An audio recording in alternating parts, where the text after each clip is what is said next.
नमस्कार दोस्तों, डेट है आज की 3 दिसंबर 2020 और स्वागत है आपका एटोयल डिस्कशन में। 3 इश्यूज आज हम डिटेल से डिस्कस करेंगे।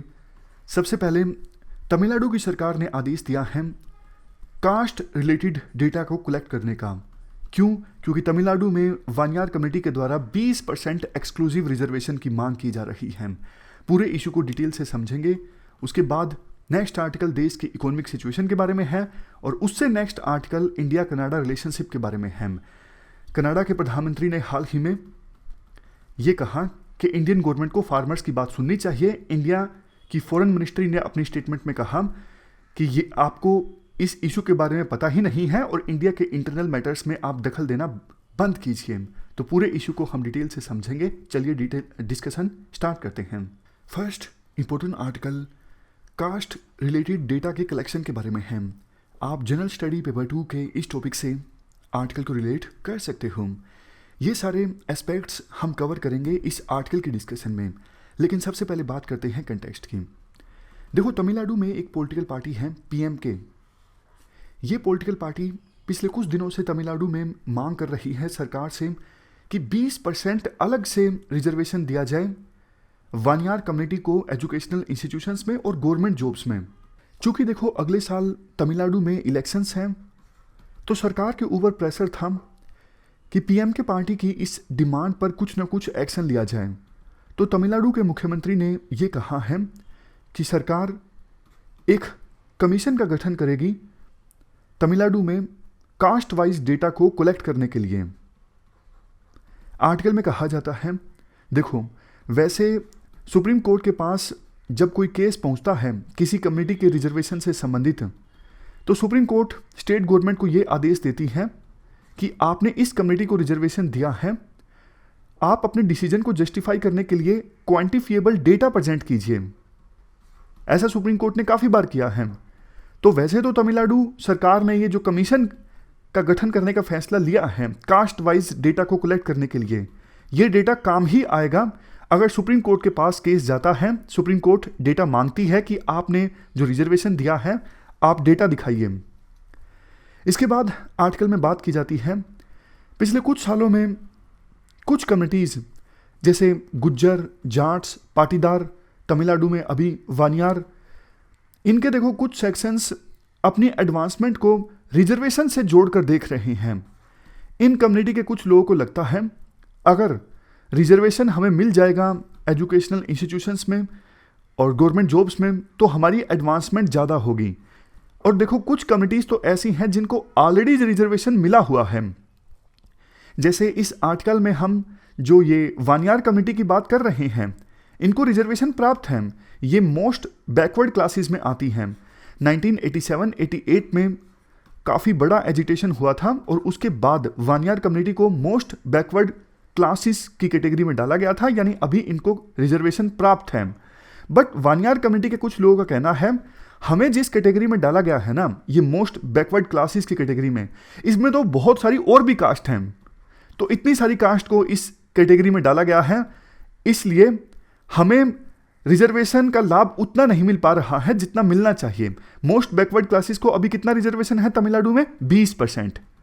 लेकिन बहुत सारी कास्ट हैं जिनमें से एक है वानियार कम्युनिटी। ये कहती हैं कि हमें अलग से दे दो आप 20%, हमें इस कैटेगरी में मत डालो मोस्ट बैकवर्ड क्लासेस वाली कैटेगरी में जिसको 20% रिजर्वेशन मिला हुआ है। इसमें तो बहुत सारी कास्ट हैं, हमें आप एक्सक्लूसिव अलग से 20% दे दो। ऐसी मांग है वानियार कम्युनिटी की। इसी प्रकार की मांगे देश के अलग अलग हिस्सों में ऐसी कमिटीज़ के द्वारा उठाई जा रही हैं जिनका उस स्टेट में नंबर ज़्यादा है। जैसे हरियाणा में जाट्स का नंबर ज़्यादा है, गुजरात में पाटीदार्स यानी पटेल्स का नंबर ज़्यादा है। तो इन कमिटीज़ का कंसर्न है जिस प्रकार से रिजर्वेशन को इम्प्लीमेंट किया जा रहा है, और उसी का ये एग्जाम्पल है वानियार कमिटी के द्वारा अलग से 20% रिजर्वेशन की मांग करना। इसके बाद आर्टिकल में कहा जाता है, देखो, तमिलनाडु की सरकार ने जो कमीशन गठित करने का फैसला किया है, वो कमीशन देखो उतना डिटेल्ड डेटा तो नहीं कलेक्ट कर पाएगा जितना कि सेंट्रल गवर्नमेंट के द्वारा हर 10 साल में जब सेंसस कंडक्ट होता है, उस सेंसस में जितना ज़्यादा डिटेल्ड डेटा कलेक्ट किया जाता है, ये जो कमीशन है उतना डिटेल्ड डेटा नहीं कलेक्ट कर पाएगा। हालांकि इस कमीशन का सबसे पहला काम तो यही होगा, क्या मेथडोलॉजी होनी चाहिए कास्ट वाइज डेटा कलेक्ट करने के लिए, और उस मेथडोलॉजी को डिसाइड करने के बाद सर्वे कंडक्ट करना, और सर्वे कंडक्ट करने के बाद रिपोर्ट अपनी सरकार को सौंपना। देखो ये काफ़ी चैलेंज भरा होगा किसी भी कास्ट की सोशल एंड एजुकेशनल बैकवर्डनेस का पता लगाना, और कंट्रोवर्सी भी जनरेट हो सकती है। मान लीजिए कमीशन कहता है ये कास्ट ज़्यादा बैकवर्ड है और ये कास्ट जो है ज़्यादा बैकवर्ड नहीं है, तो इस इशू पर कंट्रोवर्सी भी जनरेट हो सकती है। इवन देखो ऐसा ही डेटा सेंट्रल गवर्नमेंट के द्वारा कलेक्ट किया गया था 2011 में, जब सोशियो इकोनॉमिक कास्ट सेंसस को कंडक्ट किया गया था। इस सेंसस में कास्ट वाइज डेटा कलेक्ट किया गया था। इसके साथ साथ हर एक कास्ट की सोशियो इकोनॉमिक सिचुएशन क्या है ये डेटा भी कलेक्ट किया गया था, ताकि पता लग सके सोसाइटी में कौन सी ऐसी कम्युनिटी है जो ज़्यादा बैकवर्ड है और कौन सी ऐसी कम्युनिटी है जो ज़्यादा बैकवर्ड नहीं है। हालांकि देखो 2011 में सरकार ने ये जो socio economic caste census conduct किया गया था ना, इसका डेटा आज तक पब्लिक डोमेन में नहीं रखा गया है। क्यों? क्योंकि सरकार ऐसा मानती है, पहले यूपीए की सरकार और अब एनडीए की सरकार ये मानती है ये जो डेटा कलेक्ट किया गया है ना सोशियो इकोनॉमिक कास्ट सेंसस से 2011 में, ये डेटा ज़्यादा रिलायबल नहीं है। शायद सरकार को ऐसा भी लगता है डेटा पब्लिक डोमेन में आएगा तो उनके जीतने के चांसेस जो हैं वो थोड़े प्रभावित हो सकते हैं। कुछ कास्ट बुरा मान सकती हैं कि डेटा जो है हमारे फेवर में नहीं है। तो इन सब सेंसिटिविटीज़ के चलते अभी तक इस 2011 के सोशो इकोनॉमिक कास्ट सेंसस का डेटा नहीं पब्लिक डोमेन में रखा गया है। कंक्लूजन में कहा जाता है, वैसे देखो ऐसा भी हो सकता है कि तमिलनाडु की स्टेट गवर्नमेंट सेंट्रल गवर्नमेंट को बोले कि भैया 2011 का जो ये डेटा है जो आपने कलेक्ट किया था सोशो इकोनॉमिक कास्ट सेंसस से, ये डेटा हमारे साथ आप शेयर कर लो ना, ताकि हम प्रॉपर डिसीजन ले सकें कि वानियार कम्युनिटी को एक्सक्लूसिवली 20% रिजर्वेशन देना है या फिर नहीं देना है। राइटर ये बोलते हैं, देखो तमिलनाडु की सरकार जो भी डिसीजन ले वो अपने पॉलिटिकल गेन को देखते हुए ना ले। स्टेट गवर्नमेंट का काम होता है सोशल जस्टिस को इंश्योर करना, जो कम्युनिटी काफ़ी पिछड़ गई है उसको अपलिफ्ट करना, और अल्टीमेट एम ये होना चाहिए स्टेट का कि ऐसी सोसाइटी का निर्माण करना जो इक्वल हो, जो कास्टलेस हो। तो ये हमने आर्टिकल डिस्कस किया कास्ट रिलेटेड डेटा से संबंधित। अब देखो एक पुराना आर्टिकल यहाँ पे आपको जरूर रिवाइज करना चाहिए जो कास्ट बेस्ड रिजर्वेशन से संबंधित है।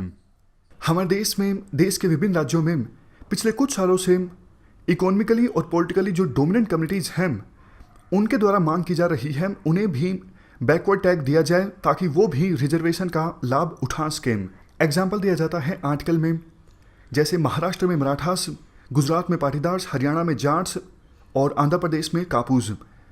ये जो कम्युनिटीज़ हैं अपने अपने राज्यों में डोमिनेंट कास्ट हैं, मोस्टली रिच हैं, इनके पास लैंड है, पॉलिटिकली काफ़ी ज़्यादा इन्फ्लुएंशियल हैं, लेकिन पिछले कुछ सालों में अब इनका जो रुख है वो स्टेट और पब्लिक सेक्टर की तरफ हो गया है। हायर एजुकेशन में और जॉब्स में रिजर्वेशन की मांग करना, इससे देखो एक बात ये जाहिर होती है पिछले 20 सालों में हमारे देश में जो हायर इकोनॉमिक ग्रोथ रेट रही है उस इकोनॉमिक ग्रोथ रेट से इन कम्युनिटीज़ को फ़ायदा नहीं हो पाया है, और अब ये कम्युनिटीज़ चाहती हैं आने वाले समय में इन कम्युनिटीज़ के यूथ को एक स्टेबल सोर्स मिले लाइवलीहुड का। क्योंकि देखो लैंड है इन सभी कम्युनिटीज़ के पास, लेकिन फ़िलहाल एग्रीकल्चर जो है वो एक फ़ायदे का सौदा नहीं रह गया है। अभी भी एग्रीकल्चर सेक्टर में डिस्ट्रेस देखने को मिल रहा है। तो ये कम्युनिटीज़ चाहती हैं कि आने वाले समय में हमारे यूथ को खेती ना करनी पड़े और कोई स्टेबल सोर्स मिल जाए जीवन निर्वाह करने के लिए। तो स्टेबल सोर्स तो देखो जॉब ही हैं। जॉब आपको पता है आजकल बहुत कम है, जॉब्स के लिए कंपटीशन बहुत ज़्यादा है।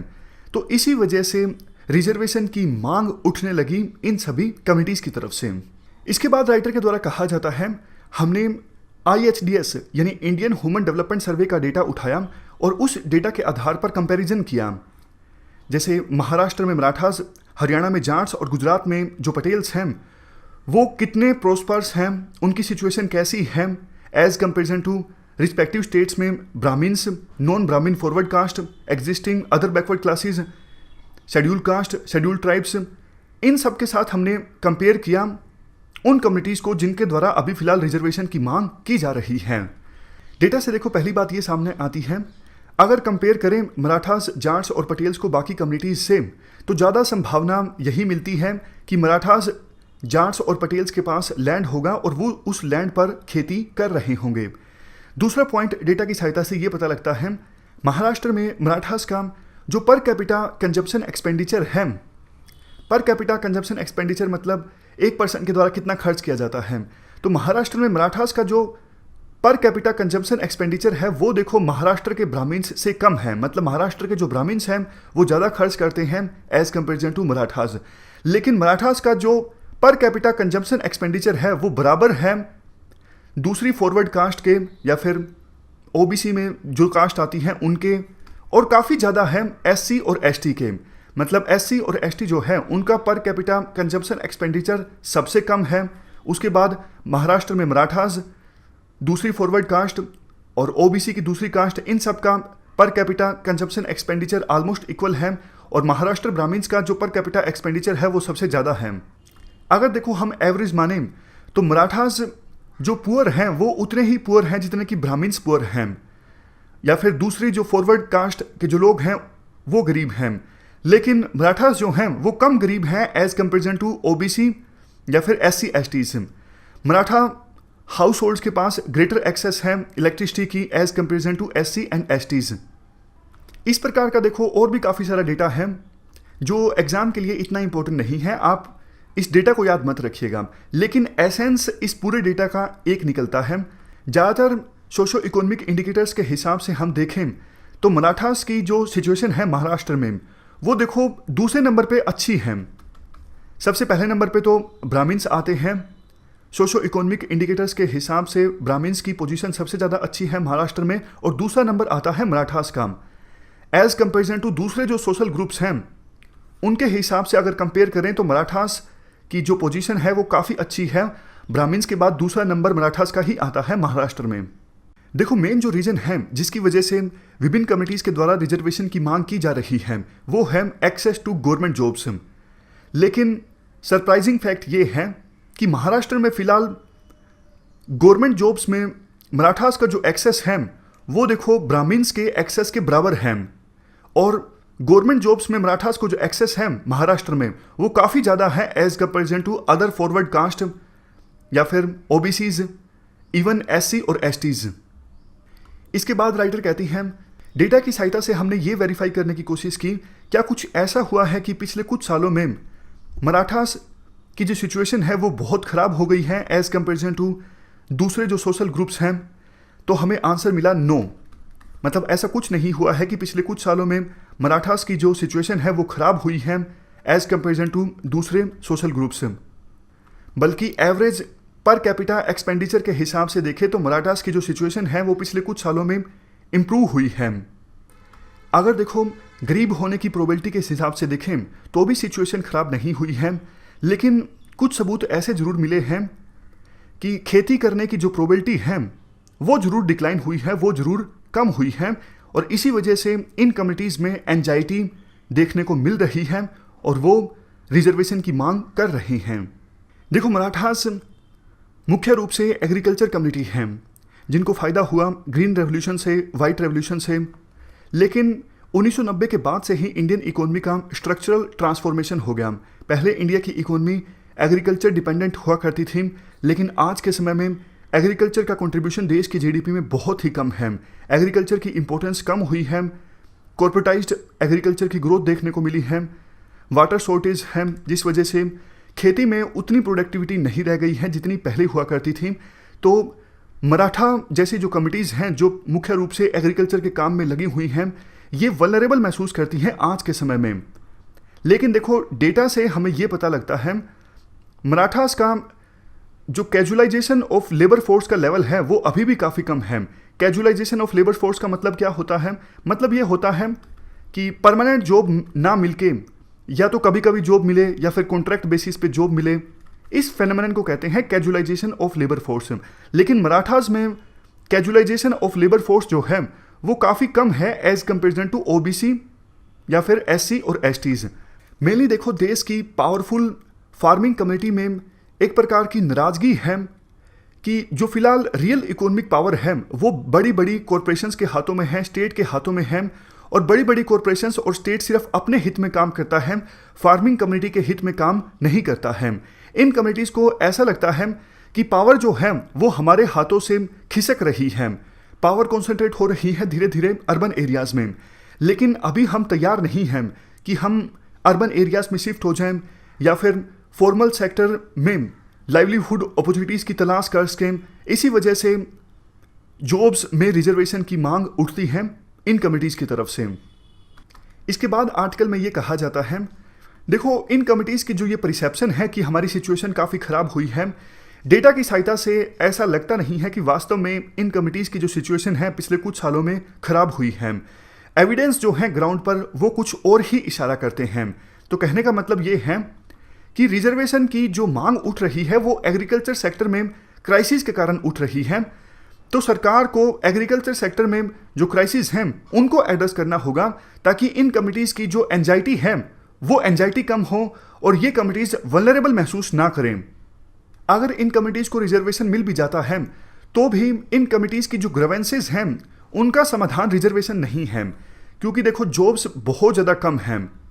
प्राइवेट सेक्टर में जॉब्स ज़्यादा हैं, गवर्नमेंट सेक्टर में तो जॉब्स नाम मात्र की हैं।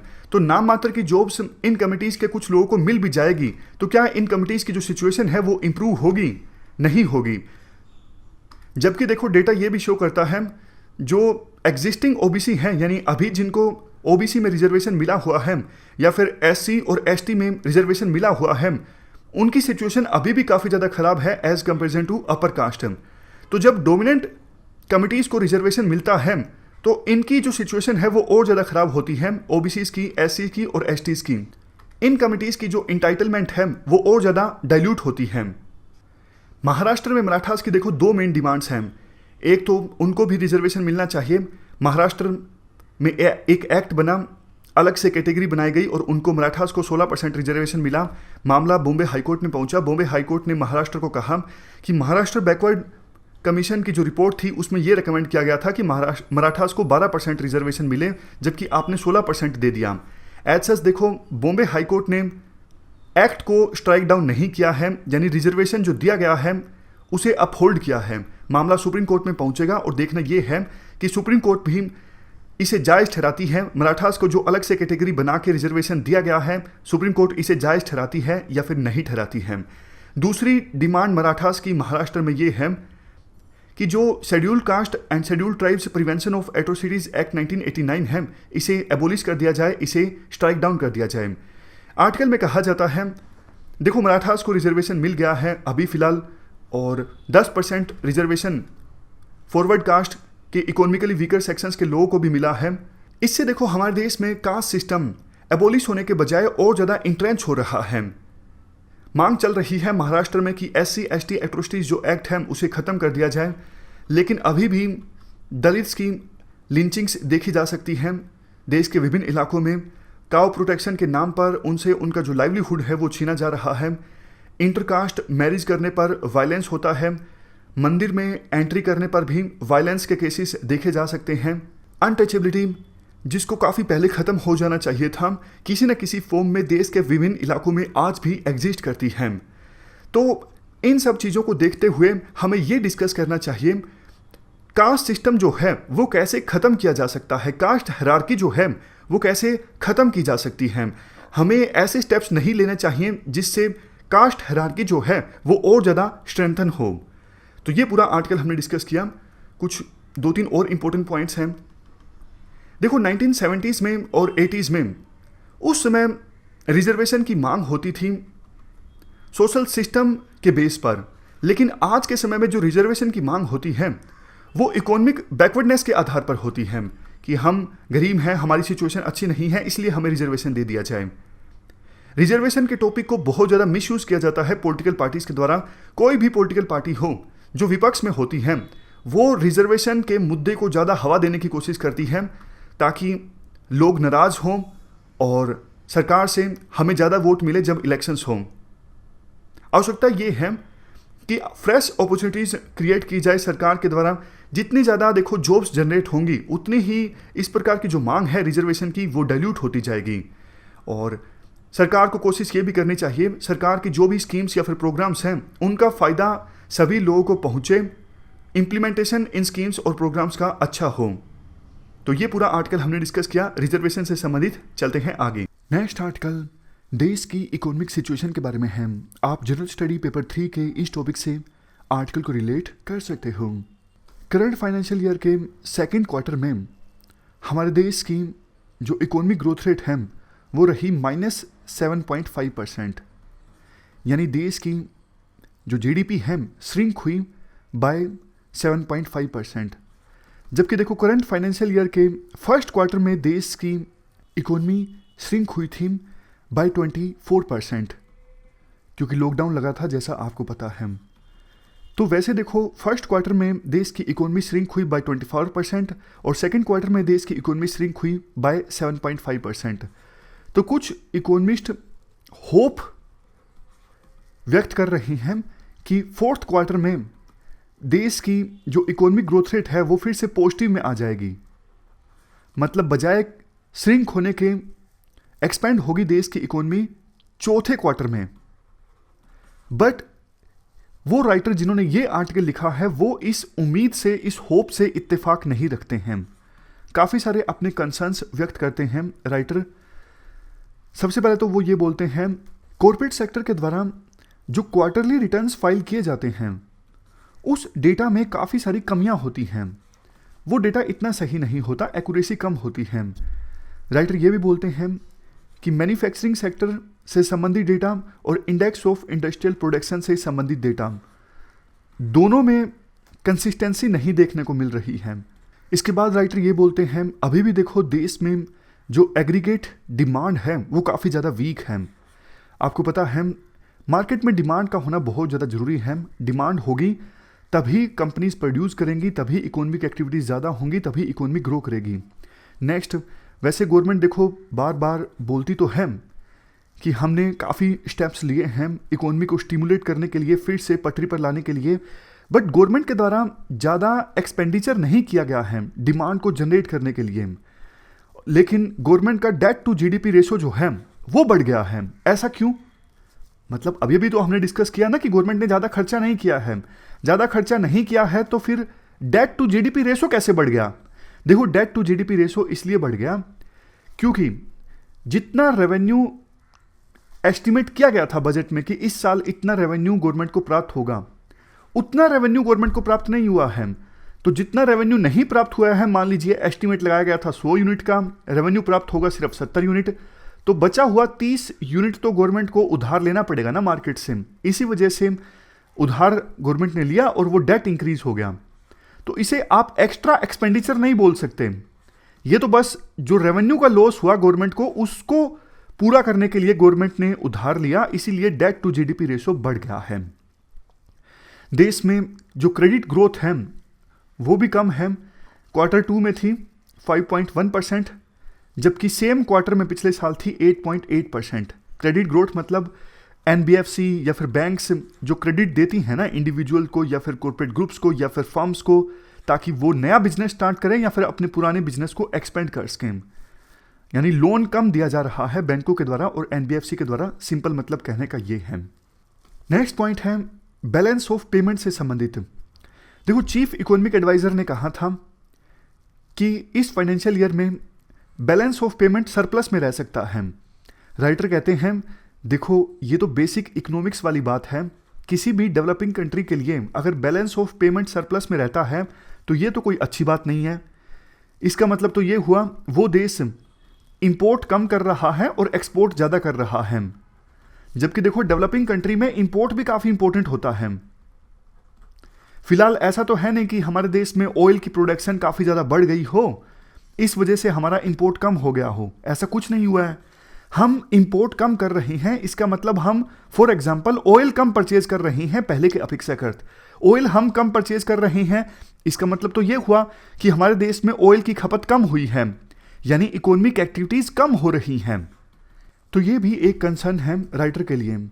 इसके बाद कुछ एक्सपर्ट्स तो ये भी बोल रहे हैं कि फॉरेन एक्सचेंज रिजर्व इंडिया का बढ़ रहा है, स्टॉक मार्केट ऊपर जा रही है। इससे भी पता लगता है कि इन्वेस्टर्स का कॉन्फिडेंस है देश की इकोनॉमी में। राइटर इन आर्ग्यूमेंट से इत्तेफाक नहीं रखते। राइटर कहते हैं देखो, फॉरेन एक्सचेंज रिजर्व जो है इंडिया का, वो शॉर्ट टर्म डेट फ्लो से बनता है। ये नेट एक्सपोर्ट की अर्निंग से नहीं बना है हमारा फॉरेन एक्सचेंज रिजर्व। तो ऐसा नहीं है कि हमारी एक्सपोर्ट से जो अर्निंग है वो इंक्रीज हो गई है इसलिए फॉरेन एक्सचेंज रिजर्व जो है वो बढ़ रहा है, नहीं। और स्टॉक मार्केट के संदर्भ में राइटर के द्वारा ये कहा जाता है, देखो जो बाहर के इन्वेस्टर्स होते हैं वो बिल्कुल छोटे टर्म के लिए काफ़ी बार किसी देश की स्टॉक मार्केट में इन्वेस्ट करते हैं और कुछ ही दिनों में या फिर कुछ महीनों में अपना पैसा वापस निकाल लेते हैं। तो इंडिया को ज़्यादा खुश होने की आवश्यकता नहीं है कि स्टॉक मार्केट ऊपर जा रही है। इसका मतलब देश की जो इकोनॉमी है वो मजबूत हो रही है। इकोनॉमी का काफ़ी बार स्टॉक मार्केट की परफॉर्मेंस से कुछ लेना देना नहीं होता है। Next article India Canada relationship से संबंधित है। आप जनरल स्टडी पेपर 2 के इस टॉपिक से आर्टिकल को रिलेट कर सकते हो। ये सारे एस्पेक्ट्स हम कवर करेंगे इस आर्टिकल के डिस्कशन में। सबसे पहले बात करते हैं कंटेक्स्ट क्या है, हुआ क्या है। कनाडा के प्रधानमंत्री हैं जस्टिन ट्रूडो। देखो 30 नवंबर को गुरु नानक देव जी की जयंती थी और उस मौके पर ये वीडियो कॉन्फ्रेंसिंग के थ्रू कुछ बोल रहे थे। उस स्पीच में इन्होंने इंडिया में चल रहे फार्मर प्रोटेस्ट का समर्थन किया और कहा कि हालात चिंताजनक हैं, इंडिया को फार्मर्स की बात, इंडियन गवर्नमेंट को फार्मर्स की बात सुननी चाहिए। सबसे पहला क्वेश्चन तो देखो यही उठता है कि भाई तुम्हारा क्या लेना देना है, तुम अपना काम क्यों नहीं कर लेते। इंडिया का इंटरनल मैटर है, इंटरनल मैटर हम अपने आप से सुलझा लेंगे। तुम्हारा क्या औचित्य बनता है इंडिया के इंटरनल मैटर पर बोलने का। पास्ट में भी कनाडा के प्रधानमंत्री जस्टिन ट्रूडो खालिस्तानीज के साथ अपनी सिंपैथी जाहिर कर चुके हैं। हुआ क्या था, खालसा डे परेड ऑर्गेनाइज हुई थी और उस मौके पर जर्नैल सिंह भिंडरनवाले, अमरीक सिंह, साबेक सिंह, इन सब के पोस्टर्स लहराए गए थे और खालिस्तानी मूवमेंट को हवा दी जा रही थी। इस परेड में हिस्सा लिया था कनाडा के प्रधानमंत्री जस्टिन ट्रूडो ने। इवन देखो काफ़ी सारे रेडिकल ग्रुप्स जो इंडिया को एक्यूज करते हैं 1984 के एंटी सिख राइट्स के लिए, उन रेडिकल ग्रुप्स के साथ भी दिखे थे जस्टिन ट्रूडो। तो ये तो देखो इंडिया के साथ बेहतर रिलेशन बनाने के खिलाफ है ना। बहुत बार ऐसा देखा गया है जस्टिन ट्रूडो जो है अपनी सिंपैथी जाहिर करते हैं डायरेक्टली इनडायरेक्टली खालिस्तान मूवमेंट के लिए, या तो खालिस्तानी जो हैं उनके साथ दिखते हैं, अपनी सपोर्ट जाहिर करते हैं इनडायरेक्टली, और बार बार इंडिया के प्रोटेस्ट करने के बावजूद उनको ये समझ में नहीं आ रहा है।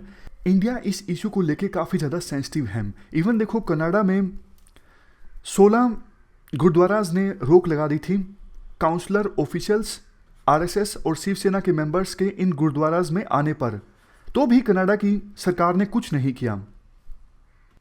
वैसे तो देखो कनाडियन गवर्नमेंट ने रेफरेंडम 2020 जो कि ऑर्गेनाइज किया जा रहा है खालिस्तान के मुद्दे को हवा देने के लिए, कनाडियन गवर्नमेंट ने इस रेफरेंडम को ऑफिशियली अपोज किया है, बट सिर्फ ऑफिशियली अपोज किया है। इस रेफरेंडम से संबंधित गतिविधियां जो हैं कनाडा में होती रहती हैं और कनाडा की जो सरकार है वो कोई एक्शन नहीं लेती। अब क्वेश्चन उठता है, क्या इनको समझ में नहीं आता है क्या जस्टिन ट्रूडो को? देखो इनको सब समझ में आता है, ये पॉलिटिशियन हैं। वैसे तो कनाडा में जो पॉपुलेशन है सिखों की वो कितनी है, 1.4%, लेकिन कनाडा में जो सिख हैं उनके पास पैसा काफ़ी ज़्यादा है। इसी वजह से कुछ डेटा दिया जाता है यहाँ पे कि जस्टिन ट्रूडो की कैबिनेट में काफ़ी सारे सिख हैं, 8% के आसपास, और टोटल जो एमपी चुन के आए कनाडा में उनमें सिखों की संख्या कितनी, शायद 5% के आसपास। यहाँ पे देखो 5% सिख एमपीज हैं कनाडा की पार्लियामेंट में और 8% जस्टिन ट्रूडो की कैबिनेट में, और पॉपुलेशन है सिखों की कनाडा में सिर्फ 1.4%। तो वेटेज सिखों का ज़्यादा इसलिए है क्योंकि पैसा काफ़ी ज़्यादा है, और कनाडा का जो पॉलिटिकल फंडिंग सिस्टम है उसमें सिख काफ़ी ज़्यादा इंपॉर्टेंट रोल प्ले करते हैं क्योंकि उनके पास पैसा है। जस्टिन ट्रूडो जो हैं ये तो देखो कनाडा में लिबरल पार्टी के हैं, टोटल जैसे हमारे लोकसभा में 543 सीट्स हैं ना, टोटल 552 हो सकती हैं, उसी प्रकार से कनाडा में टोटल सीट्स हैं 338, और 338 में से जस्टिन ट्रूडो की जो लिबरल पार्टी है उस पार्टी को सीट्स मिली है 155। एक और पार्टी है न्यू डेमोक्रेटिक पार्टी। इस न्यू डेमोक्रेटिक पार्टी के लीडर हैं जगमीत सिंह, सिख हैं। इस न्यू डेमोक्रेटिक पार्टी को सीट मिली थी कितनी? 24। जगमीत सिंह जो हैं, जो इस न्यू डेमोक्रेटिक पार्टी के लीडर हैं, उन्होंने देखो इंडियन गवर्नमेंट को काफ़ी सारे इश्यूज पर क्रिटिसाइज किया है, जैसे कश्मीर के इशू पर। और जगमीत सिंह जो ये न्यू डेमोक्रेटिक पार्टी के लीडर हैं कनाडा में, इनका स्टांस भी प्रो खालिस्तानी है, मतलब खालिस्तानी मूवमेंट के प्रति इनकी काफ़ी ज़्यादा सिंपैथी है। तो इन्हीं को काउंटर करने के लिए काफ़ी बार जस्टिन ट्रूडो जो खालिस्तानीज हैं उनका सपोर्ट कर देते हैं डायरेक्टली इनडायरेक्टली। वैसे देखो अभी इंडिया में जो विरोध चल रहा है किसानों का, इवन बिल्स के नाम भी नहीं पता होंगे जस्टिन ट्रूडो को। और देखो आपको एक हैरानी की बात बताता हूँ, WTO में जब इंडिया के द्वारा किसानों को सब्सिडी देने का मामला पहुंचा था, तब कनाडा ने इंडिया का विरोध किया था कि इंडिया किसानों को बहुत ज़्यादा सब्सिडी देता है।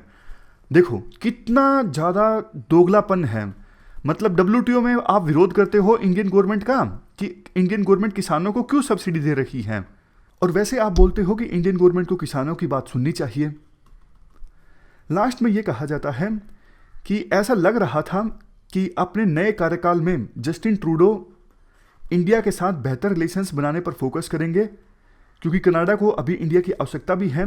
चाइना के साथ कनाडा के रिलेशंस काफ़ी ज़्यादा ख़राब हैं, और काफ़ी कनाडा की जो कंपनीज हैं वो इंडिया में इन्वेस्ट कर सकती हैं, ऐसी भी संभावना व्यक्त की गई थी। आपको याद भी होगा ऑलमोस्ट 10-15 दिन पहले हमने एक आर्टिकल भी डिस्कस किया था। लेकिन अगर ऐसा ही रुख रहा कनाडा के प्रधानमंत्री का, तो फिर इंडिया के साथ रिलेशंस भी प्रभावित हो सकते हैं।